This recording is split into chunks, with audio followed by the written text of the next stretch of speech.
Tahukah Anda, kekacauan fisik di lingkungan kerja Anda sebenarnya adalah pembunuh senyap bagi produktivitas Anda. Dan di lingkungan bernuansa hidup mati kayak rumah sakit, hal itu secara harfiah bisa membunuh. Betul sekali. Itu sudut pandang yang sering banget terlewatkan oleh kita. Tim ini merasa beban kerja di suatu hari itu terasa jauh lebih berat. Padahal ya tugasnya itu-itu aja. Sering pasti. Nah, gimana kalau sumber kelelahan itu sama sekali bukan dari pekerjaannya? Gimana kalau itu ternyata gara-gara meja kerja Anda yang berantakan? Karena kita tuh terbiasa misahin antara ruang fisik sama ruang mental kita seolah-olah itu dua hal yang nggak nyambung.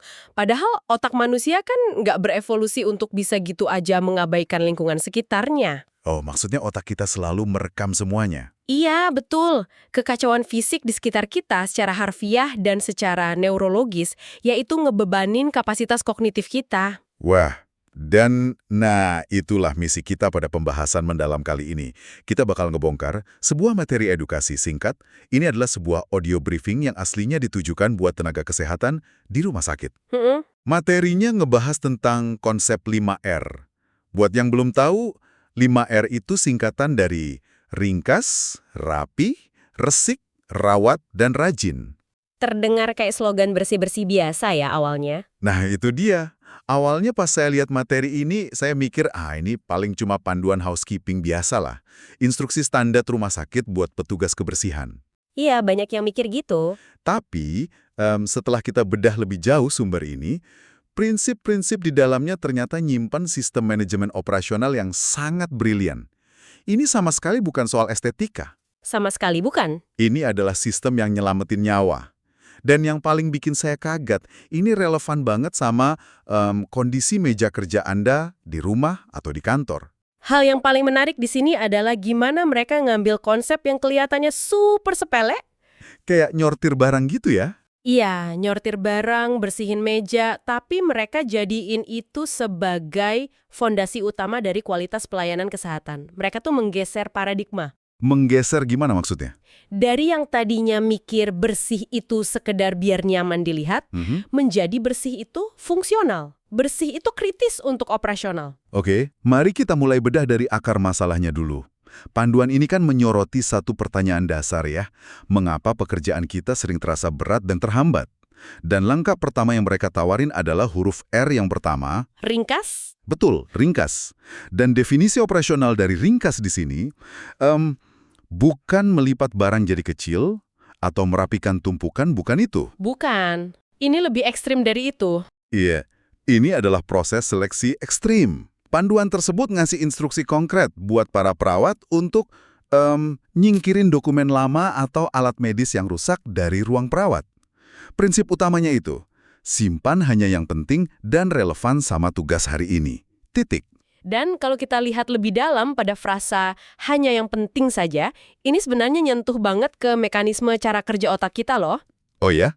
Gimana tuh korelasinya? Gini, setiap objek yang ada di medan penglihatan Anda, entah itu tumpukan kertas bulan lalu, atau cangkir kopi bekas kemarin, stapler yang udah rusak, itu semua adalah data visual. Korteks visual di otak Anda tuh harus memproses semua benda itu secara real time. Wah. Iya, meskipun Anda lagi berusaha keras buat fokus ke layar komputer, atau kalau dalam kasus perawat tadi, fokus nyuntik pasien, otak tetap melihat dan memproses cangkir kopi itu. Jadi maksud Anda, benda-benda mati di meja kita ini diam-diam kayak teriak-teriak minta perhatian otak kita gitu? Metafora yang bagus, iya, mereka teriak minta diproses. Astaga, saya langsung ngebayangin ini kayak komputer deh.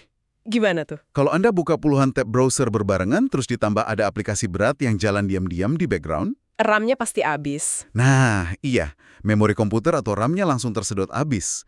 Kursor mouse mulai lemot, geraknya patah-patah, sistemnya hang.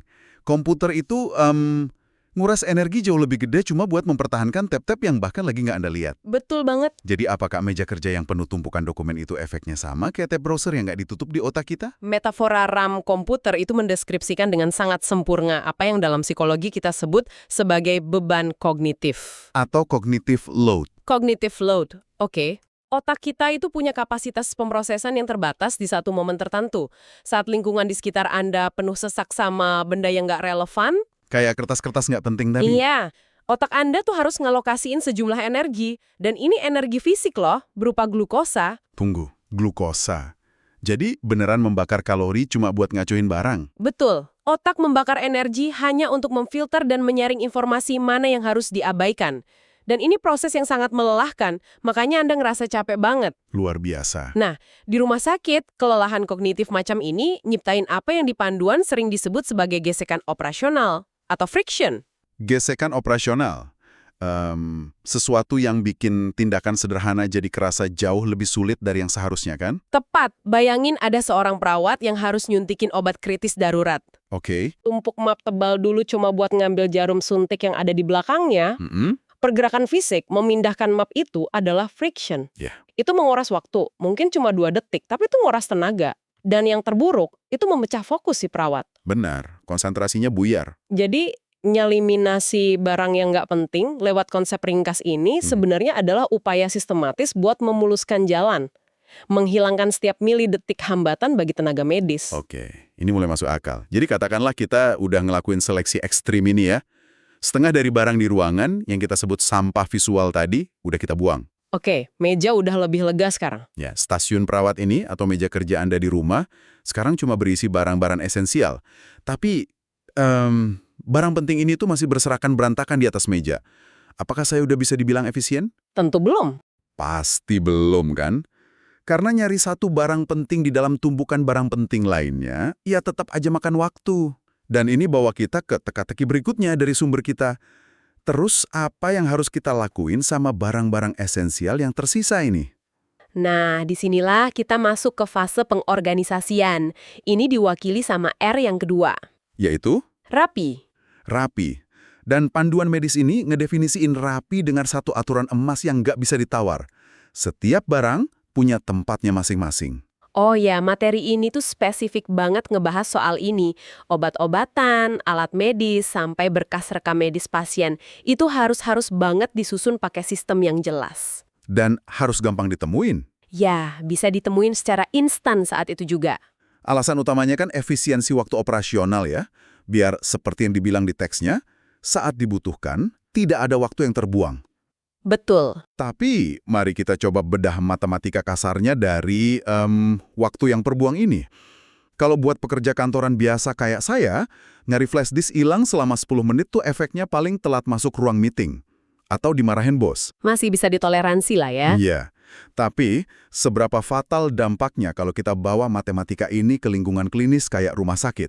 Wah, dampaknya itu udah diukur pakai hitungan morbiditas dan mortalitas, alias angka kesakitan dan kematian. Merinding saya dengernya. Gini perhitungannya. Kalau seorang perawat ngehabisin katakanlah 2 menit ekstra aja setiap jam. Oke, 2 menit per jam? Iya, cuma gara-gara dia harus ngeraba-raba nyari pita perban di laci yang berantakan, atau nyari obat yang posisinya ketukar. Dalam satu shift jaga yang lamanya 12 jam, itu berarti ada 24 menit waktu operasional yang menguap gitu aja. 24 menit? Wah, itu waktu yang panjang banget. Dan tahu nggak 24 menit itu setara dengan apa di UGD? Itu setara dengan waktu yang dibutuhin buat ngelakuin resusitasi jantung paru atau CPR sampai kondisi pasien yang henti jantung bisa stabil. Astaga. Atau setara sama waktu buat nanganin 2 pasien gawat darurat tambahan. Di rumah sakit, waktu itu mata uang yang sama sekali nggak bisa dicetak ulang. Nggak ada kembaliannya ya? Nggak ada. Jadi konsep rapi itu fungsinya ngubah waktu yang biasanya nguap buat nyari barang, dikembaliin lagi jadi sumber daya buat nyelamatin nyawa. Itu perspektif yang benar-benar luar biasa. Mengubah waktu pencarian menjadi waktu penyelamatan. Sangat powerful. Tapi, tunggu dulu. Di titik ini saya mulai ngerasa ada yang agak janggal nih di materi ini. Janggal gimana? Kita masuk ke huruf R yang ketiga, yaitu resik atau kebersihan. Panduan ini kan secara eksplisit nginstruksiin kalau seluruh lingkungan, mulai dari ranjang, meja kerja, alat medis, harus selalu bersih kinclong. Iya, mutlak bersih. Dan mereka bikin klaim yang lumayan besar, bahwa kebersihan fisik ini terkait langsung sama keselamatan pasien. Nah, di sini saya mau ngasih sedikit sanggahan, boleh ya? Silakan. Kan kita sering dengar nih narasi populer tentang para pemikir jenius, sebut aja Albert Einstein gitu, atau penulis kayak Mark Twain. Meja kerja mereka kan terkenal super berantakan, numpuk kertas, berdebu, tapi mereka malah bisa nelorin karya-karya jenius yang mengubah dunia. Ah, iya, saya tahu argumen itu. Nah, pertanyaannya, kenapa kita harus repot-repot ngejar tingkat kebersihan yang klinis gitu, kalau tujuan utamanya tuh hasil kerja yang optimal? Bukankah kebersihan itu ujung-ujungnya cuma soal estetika aja? Cuma biar enak di mata bos aja? Sanggahan yang sangat-sangat masuk akal.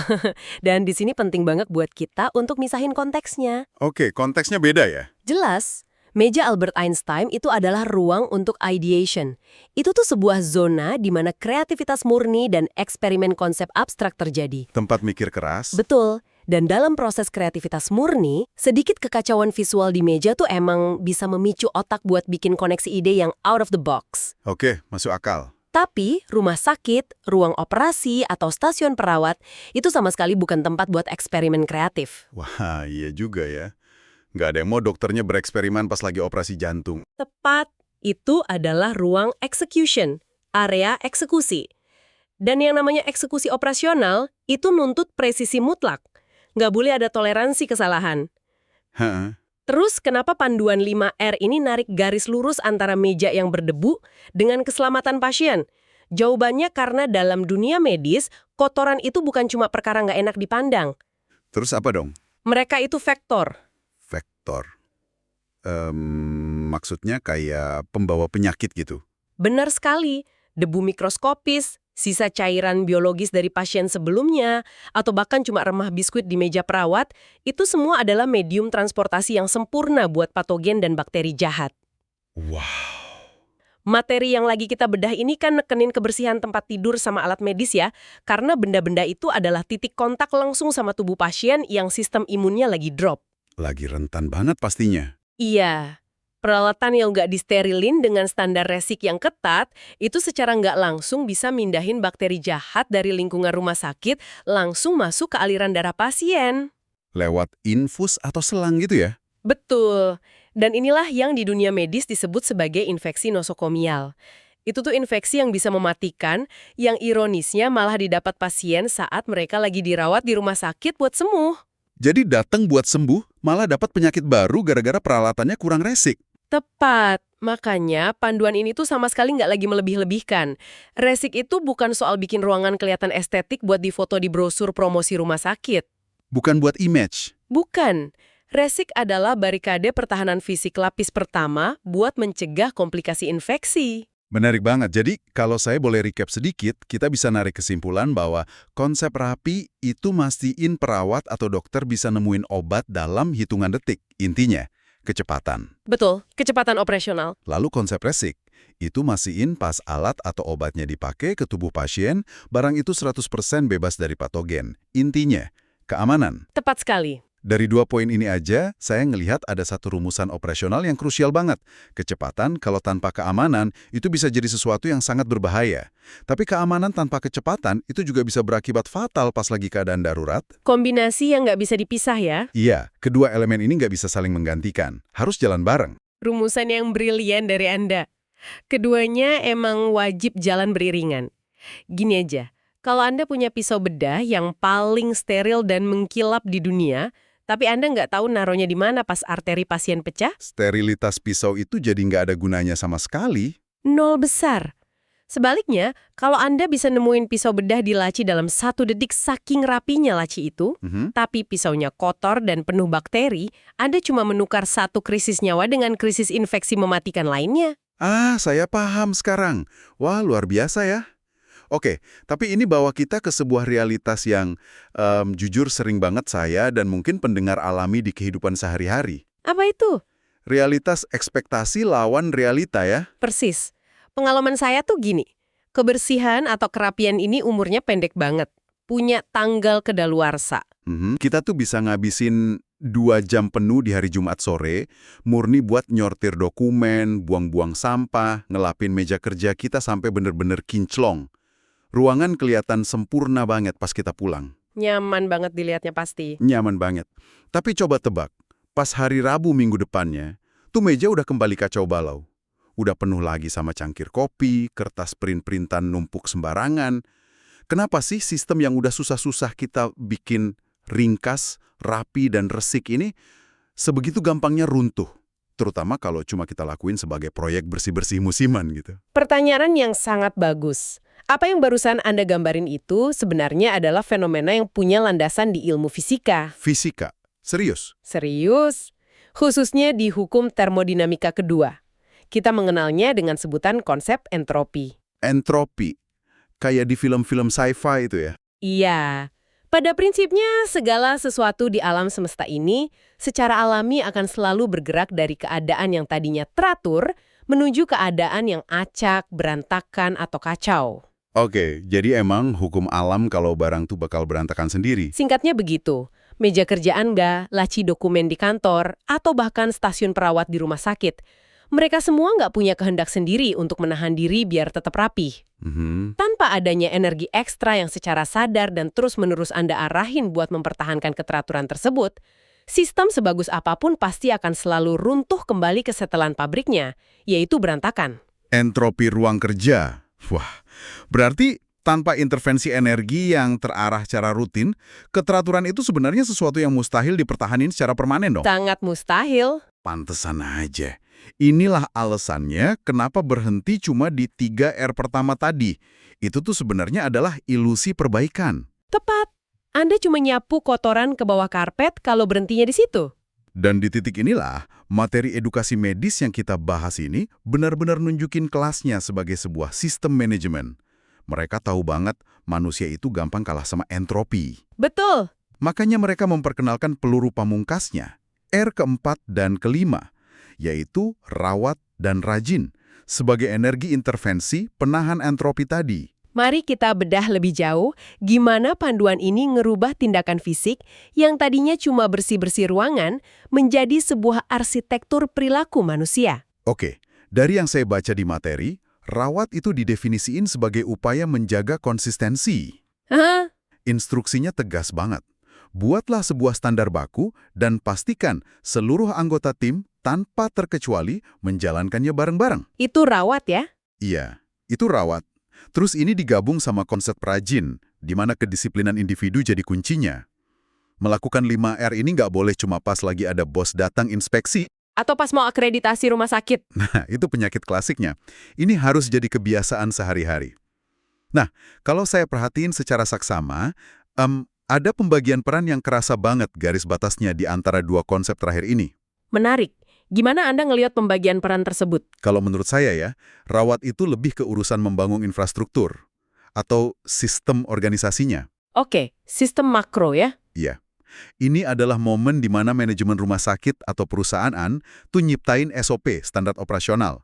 Anda mastiin kalau mulai dari dokter bedah kepala sampai staf kebersihan di lobi, semuanya ngomong dengan bahasa keteraturan yang sama. Ini butuh komitmen sistemik dari atas ke bawah. Sepakat. Terus kalau rajin? Nah, kalau rajin, itu spektrumnya jauh lebih mikro dan personal. Itu urusannya sama Anda sebagai seorang individu di lapangan. Ini menuntut Anda punya kontrol diri yang kuat. Disiplin ya? Banget. Kedisiplinan untuk misalnya nggak naruh map rekam medis di meja sembarangan cuma karena Anda lagi kebelet ke toilet atau buru-buru mau makan siang. Bagi saya, rajin itu adalah proses harian melawan godaan-godaan kecil buat nunda ngeberesin barang. Analisis yang sangat tajam, saya suka banget cara Anda membaginya. Rawat itu adalah aturan mainnya, sedangkan rajin adalah otot karakter yang harus dilatih buat ngejalanin aturan itu. Otot karakter ya, bener. Dan kalau kita coba tarik lensa mikroskop kita jadi lebih lebar lagi, apa yang sebenarnya lagi dibangun sama institusi lewat 2R terakhir ini tuh bukan sekedar meja yang bakal terus kinclong tiap hari. Terus apa yang mereka bangun? Sumber audio ini, tanpa kita sadari, sebenarnya lagi ngajarin kita soal anatomi. Anatomi pembentukan budaya kerja tingkat tinggi. Budaya kerja. Iya, ada satu kalimat penutup dari audio briefing tersebut yang kalau menurut saya sangat fundamental bunyinya. Apa tuh kalimatnya? Rumah sakit yang hebat dibangun dari kebiasaan sederhana yang dilakukan secara konsisten. Wah, rumah sakit yang hebat dibangun dari kebiasaan sederhana. Iya. Ini powerful sih, karena Kita sebagai masyarakat kan sering banget dibombardir sama narasi, gagasan kalau institusi yang hebat, apalagi sekelas rumah sakit, itu selalu lahir dari inovasi yang super megah dan mahal. Betul, selalu tentang teknologi. Iya kan? Kita sering lihat billboard iklan rumah sakit di pinggir jalan yang mamerin mereka punya mesin MRI jutaan dolar.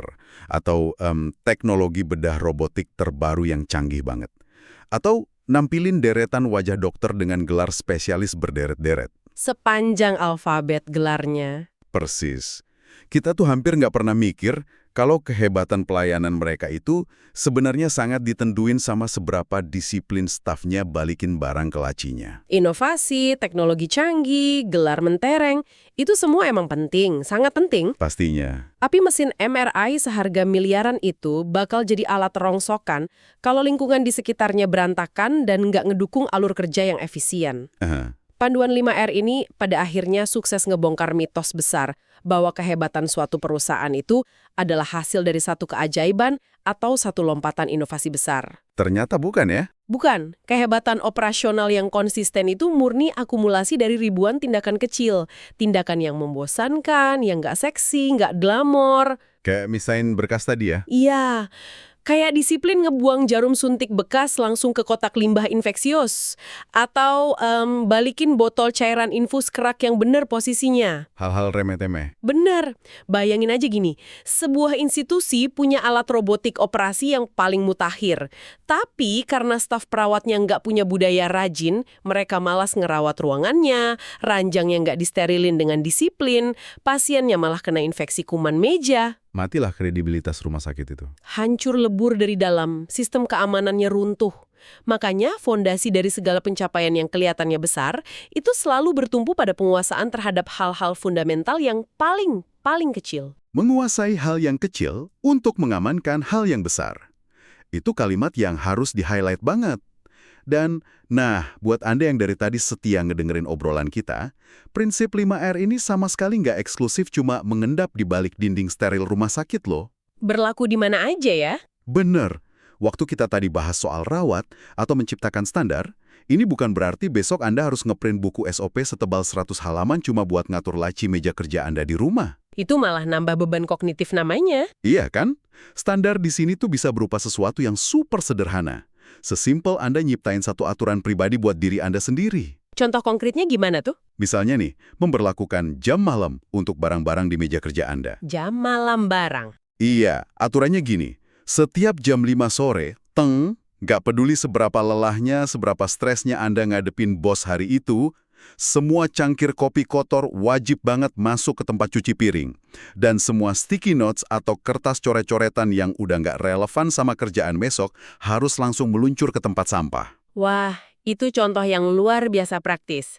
Mengaplikasikan konsep ini ke kehidupan personal dan ruang privat Anda itu adalah langkah yang sangat strategis. Kenapa begitu? Kayak yang udah kita bahas panjang lebar tadi di awal, kekacauan visual sekecil apapun di meja Anda itu nyita sisa-sisa memori kerja otak Anda. Ngabisin RAM otak kita. Betul.